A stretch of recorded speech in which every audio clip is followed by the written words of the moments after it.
அஹல்யா,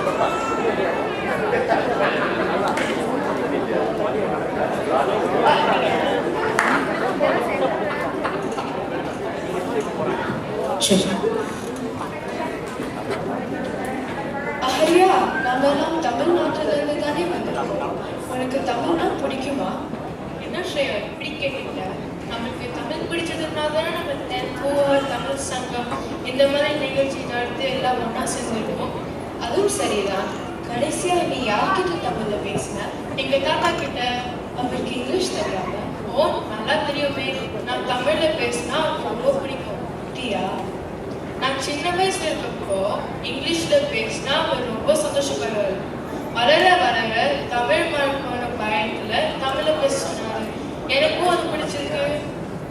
நம்ம இங்கேயே இருக்கிறதுனால நம்ம மொழியும் கலாச்சாரமும் மறந்து போயிடுவோங்கிற பயமா இருக்குமா? இருக்கலாம். அது மட்டும் இல்லை, எல்லோரும் அப்படிதானே நினைக்கிறாங்க. நிஜம்தான். நம்ம மேல ஏதாச்சும் தப்பு இருக்கா? தப்புலாம் எதுவும் இல்லப்பா. நம்ம கொஞ்சம் கொஞ்சமா மாறிட்டே வந்துட்டோம். நம்ம யுஎஸ்ல இருக்கிறதுனால தான் இந்த மாற்றமா? இல்லப்பா, நம்ம ஊர்ல ஏழை நிலைமை தான். நம்ம ஊர் இருக்கட்டும், இங்கே எப்படி மாற்றம் நடந்ததுன்னு சொல்ல முடியுமா? நம்ம அம்மா அப்பா இங்க வந்தப்போ தமிழ்ல தானே பேசிட்டு இருப்பாங்க. இப்போ பாரு, நம்ம கூட இங்கிலீஷ்ல மட்டும் தானே பேசிட்டு இருக்காங்க. சரிதான். தமிழ் பேசுறது இல்லை, தமிழ் படிக்கிறதும் இல்லை. என் வீட்டில் கொஞ்சம் தமிழ் புத்தகம் இருக்கு. அதெல்லாம் நான் பிறக்கிறதுக்கு முன்ன வாங்கினதுன்னு சொல்லுவாங்க. எங்க வீட்லயே தமிழ் புத்தகம் இருக்கு. நீ சொன்ன மாதிரி எங்க வீட்டுல யாரும் தொடுறது இல்லை. இப்போ புரியுது.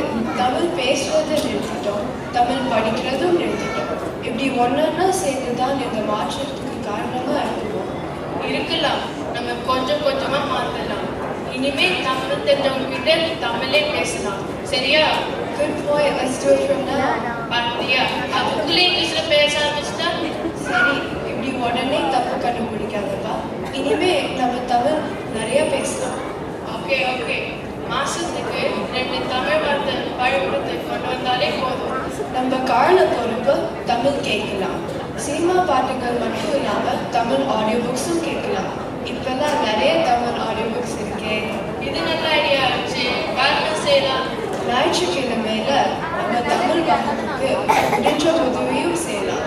இதுவும் நல்ல ஐடியா தானே. அதுக்கப்புறமா ரிலேஷன்ஷிப் எல்லாம் தமிழ்லயே சொல்லலாம். ஆன்டி அங்கிளுக்கு பதிலாக அத்தை மாமானே சொல்லலாம். நீ வேற நம்ம ஊர்லயே ப்ரோ டூருன்னு கூப்பிட்டு இருக்காங்க. இருக்கட்டும், அதுவும் நல்லா இருக்கு, இதுவும் தானே நல்லா இருக்கு. சரி ஸ்ரேயா, இப்படியே நிறைய தமிழ் போயிட்டு இருந்தா நம்ம எப்படி இங்க சர்வைவ் பண்றது? என்னப்பா இப்படி கேட்டுட்டேன்? எவ்வளவு பேர் பல மொழிகள் பேசுறவங்க இருக்காங்க. இதெல்லாம் நமக்கு சாதாரணம் தானே. ஓகே டூட், உடனே கோச்சிக்காத. சும்மா கலாய்ச்சேன். தமிழ் வளர்க்க வாய்ப்பு தந்த தமிழ் சங்கத்துக்கு நன்றி.